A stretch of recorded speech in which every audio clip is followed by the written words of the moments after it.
شروع اللہ کے نام سے جو بڑا مہربان نہایت رحم والا ہے۔ الف لام را، یہ خدا کی کتاب اور قرآن روشن کی آیتیں ہیں۔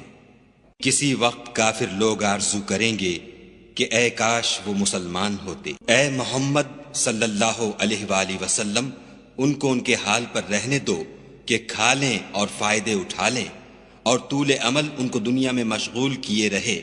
ان قریب ان کو اس کا انجام معلوم ہو جائے گا۔ اور ہم نے کوئی بستی ہلاک نہیں کی مگر اس کا وقت مرقوم و معین تھا۔ کوئی جماعت اپنی مدت وفات سے نہ آگے نکل سکتی ہے نہ پیچھے رہ سکتی ہے۔ اور کفار کہتے ہیں کہ اے شخص جس پر نصیحت کی کتاب نازل ہوئی ہے، تو دیوانہ ہے۔ اگر تو سچا ہے تو ہمارے پاس فرشتوں کو کیوں نہیں لے آتا؟ کہہ دو ہم فرشتوں کو نازل نہیں کیا کرتے مگر حق کے ساتھ، اور اس وقت ان کو مہلت نہیں ملتی۔ بے شک یہ کتاب نصیحت ہم ہی نے اتاری ہے اور ہم ہی اس کے نگہبان ہیں۔ اور ہم نے تم سے پہلے لوگوں میں بھی پیغمبر بھیجے تھے، اور ان کے پاس کوئی پیغمبر نہیں آتا تھا مگر وہ اس کے ساتھ استہزاء کرتے تھے۔ اس طرح ہم اس تکذیب و ضلال کو گناہ گاروں کے دلوں میں داخل کر دیتے ہیں، سو وہ اس پر ایمان نہیں لاتے، اور پہلوں کی روش بھی یہی رہی ہے۔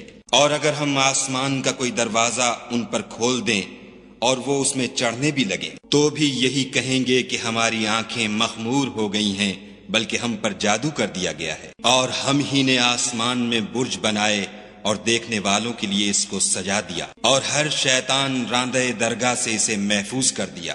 ہاں اگر کوئی چوری سے سننا چاہے تو چمکتا ہوا انگارہ اس کے پیچھے لپکتا ہے۔ اور زمین کو بھی ہم ہی نے پھیلایا اور اس پر پہاڑ بنا کر رکھ دیے، اور اس میں ہر ایک سنجیدہ چیز اگائی۔ اور ہم ہی نے تمہارے لیے اور ان لوگوں کے لیے جن کو تم روزی نہیں دیتے اس میں معاش کے سامان پیدا کیے۔ اور ہمارے ہاں ہر چیز کے خزانے ہیں، اور ہم ان کو بمقدار مناسب اتارتے رہتے ہیں۔ اور ہم ہی ہوائیں چلاتے ہیں جو بادلوں کے پانی سے بھری ہوئی ہوتی ہیں، اور ہم ہی آسمان سے مے برساتے ہیں، اور ہم ہی تم کو اس کا پانی پلاتے ہیں، اور تم تو اس کا خزانہ نہیں رکھتے۔ اور ہم ہی حیات بخشتے اور ہم ہی موت دیتے ہیں، اور ہم ہی سب کے وارث مالک ہیں۔ اور جو لوگ تم میں پہلے گزر چکے ہیں ہم کو معلوم ہیں، اور جو پیچھے آنے والے ہیں وہ بھی ہم کو معلوم ہیں۔ اور تمہارا پروردگار قیامت کے دن ان سب کو جمع کرے گا، وہ بڑا دانا اور خبردار ہے۔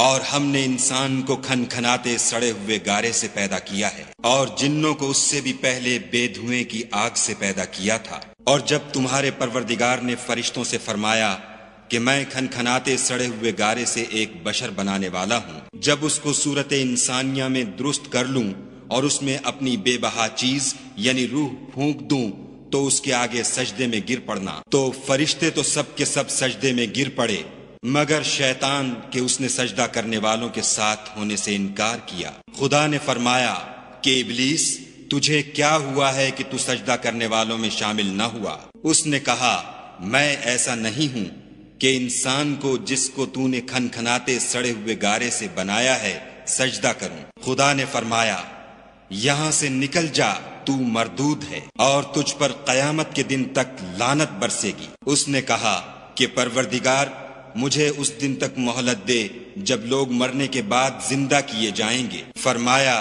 کہ تجھے مہلت دی جاتی ہے وقت مقرر یعنی قیامت کے دن تک۔ اس نے کہا کہ پروردگار جیسا تو نے مجھے رستے سے الگ کیا ہے میں بھی زمین میں لوگوں کے لیے گناہوں کو آراستہ کر دکھاؤں گا اور سب کو بہکاؤں گا۔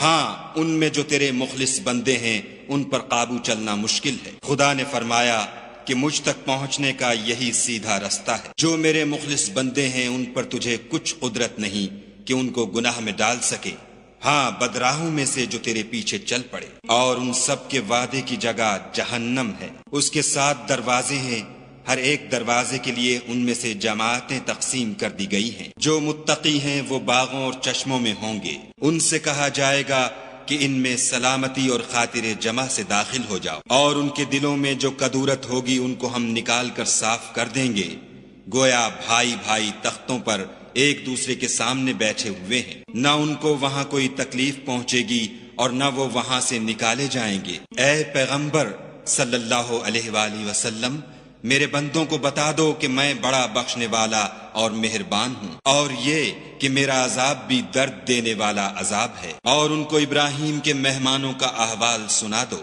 جب وہ ابراہیم کے پاس آئے تو سلام کہا۔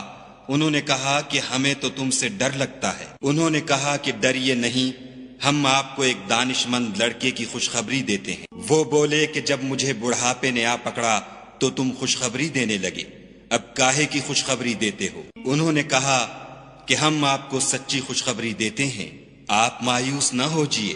ابراہیم نے کہا کہ خدا کی رحمت سے میں مایوس کیوں ہونے لگا؟ اس سے مایوس ہونا گمراہوں کا کام ہے۔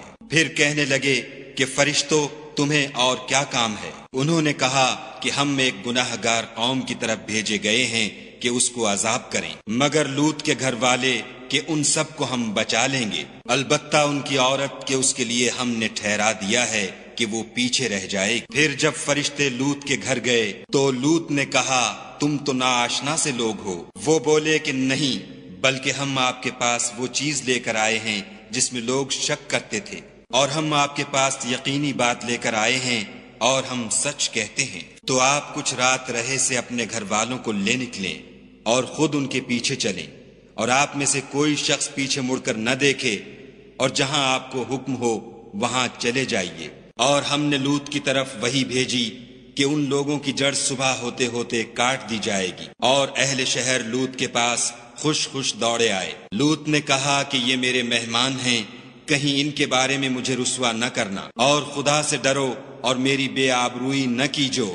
وہ بولے کیا ہم نے تم کو سارے جہان کی حمایت و طرفداری سے منع نہیں کیا؟ انہوں نے کہا کہ اگر تمہیں کرنا ہی ہے تو یہ میری قوم کی لڑکیاں ہیں، ان سے شادی کر لو۔ اے محمد صلی اللہ علیہ وآلہ وسلم، تمہاری جان کی قسم وہ اپنی مستی میں مدہوش ہو رہے تھے، سو ان کو سورج نکلتے نکلتے چنگھاڑ نے آ پکڑا، اور ہم نے اس شہر کو الٹ کر نیچے اوپر کر دیا اور ان پر کھنگر کی پتھریاں برسائیں۔ بے شک اس قصے میں اہل فراست کے لیے نشانی ہے، اور وہ شہر اب تک سیدھے رستے پر موجود ہے۔ بے شک اس میں ایمان لانے والوں کے لیے نشانی ہے، اور بن کے رہنے والے یعنی قوم شعیب کے لوگ بھی گناہ گار تھے، تو ہم نے ان سے بھی بدلہ لیا، اور یہ دونوں شہر کھلے رستے پر موجود ہیں۔ اور وادی ہجر کے رہنے والوں نے بھی پیغمبروں کی تکذیب کی، ہم نے ان کو اپنی نشانیاں دیں اور وہ ان سے منہ پھیرتے رہے، اور وہ پہاڑوں کو تراش تراش کر گھر بناتے تھے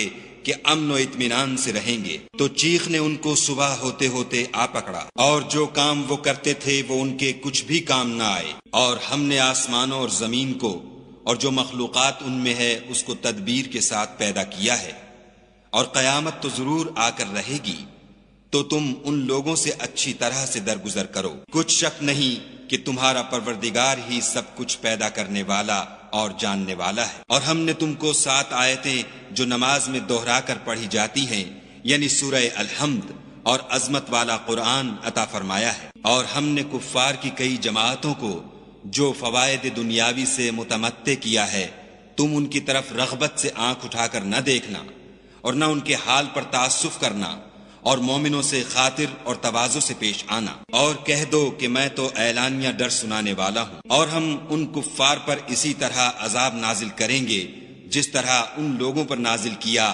جنہوں نے تقسیم کر دیا، یعنی قرآن کو کچھ ماننے اور کچھ نہ ماننے سے ٹکڑے ٹکڑے کر ڈالا۔ تمہارے پروردگار کی قسم ہم ان سے ضرور پرسش کریں گے ان کاموں کی جو وہ کرتے رہے، پس جو حکم تم کو خدا کی طرف سے ملا ہے وہ لوگوں کو سنا دو، اور مشرکوں کا ذرا خیال نہ کرو۔ ہم تمہیں ان لوگوں کے شر سے بچانے کے لیے جو تم سے استہزاء کرتے ہیں کافی ہیں، جو خدا کے ساتھ اور معبود قرار دیتے ہیں، سو ان قریب ان کو ان باتوں کا انجام معلوم ہو جائے گا، اور ہم جانتے ہیں کہ ان کی باتوں سے تمہارا دل تنگ ہوتا ہے، تو تم اپنے پروردگار کی تسبیح کہتے اور اس کی خوبیاں بیان کرتے رہو، اور سجدہ کرنے والوں میں داخل رہو، اور اپنے پروردگار کی عبادت کیے جاؤ یہاں تک کہ تمہاری موت کا وقت آ جائے۔